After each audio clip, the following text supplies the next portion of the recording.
உங்களை அன்போடு வரவேற்பது உங்கள் டிஎஸ்எஸ் ஸ்டுடியோஸ். ஃப்ரெண்ட்ஸ் எல்லாம் சூப்பராக இருப்பீங்கன்னு நினைக்கிறேன். கடுமையான போர் நடக்கிற காலத்தில் கூட நம்மளை நம்பி நம்ம நாட்டுக்கு வந்த விருந்தினர்கள் எல்லாம் நம்ம எக்ஸ்டெண்டட் ஃபேமிலி அப்படின்னு சொன்ன பெரிய அந்த உயர்ந்த மனது கொண்ட அந்த யுஏஇ பிரசிடெண்ட் அவர்களுக்கு இந்த இடத்துல நம்ம ரம்ஜான் வாழ்த்துக்களை தெரிவித்துக்கிறோம்.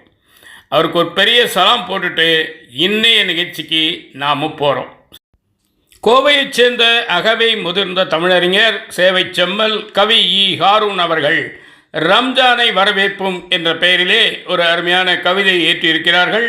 வாங்க அது என்னன்னு பார்க்கலாம். அனைவருக்கும் ரம்ஜான் வாழ்த்துக்கள்.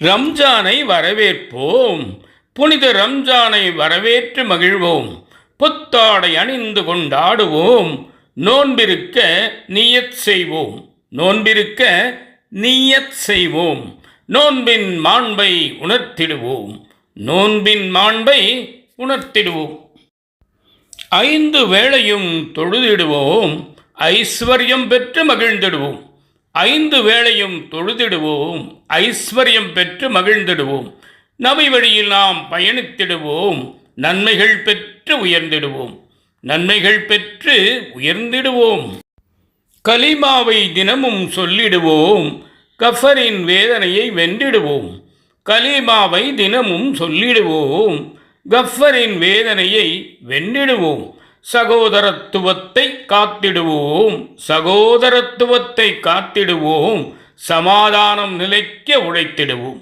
சமாதானம் நிலைக்க உழைத்திடுவோம், சாதி பேதமில்லா உலகம் அமைத்திடுவோம், சாதி பேதமில்லா உலகம் அமைத்திடுவோம், சமய சண்டைகள் மறையச் செய்திடுவோம், சந்தோஷம் மலர உறுதி கொள்வோம், தீவிரவாதம் ஒழிய சபதம் எடுப்போம், சந்தோஷம் மலர உறுதி கொள்வோம், தீவிரவாதம் ஒழிய சபதம் எடுப்போம், உடன் பிறந்தாரையும் வாழ வைப்போம், உடன் பிறந்தாரையும் வாழ வைப்போம், அக்கம் பக்கத்தாருடன் அன்பாயிருப்போம், அக்கம் பக்கத்தாருடன் அன்பாயிருப்போம், மகளிர் உரிமைகளை காத்திடுவோம், மகளிர் உரிமைகளை காத்திடுவோம், மனித நேயம் செழிக்க பாடுபடுவோம், மனித நேயம் செழிக்க பாடுபடுவோம், ஜக்காத்தை மனதார வழங்கிடுவோம், ஜக்காத்தை மனதார வழங்கிடுவோம், ஜன்னத்துல் பிர்தோஸை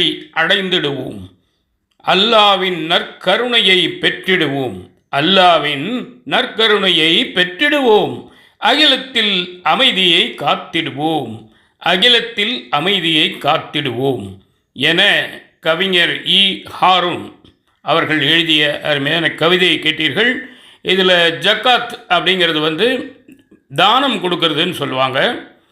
ஜக்காத்தை மனதார வழங்கிடுவோம், கடனேன்னு கொடுக்கக்கூடாது, மனசோடு கொடுக்கணும்னு சொல்கிறாரு. அது மட்டும் இல்லை, அதனால தான் இதுக்கு ஈகை திருநாள் அப்படின்னு ஒரு பேர் வந்திருக்கு.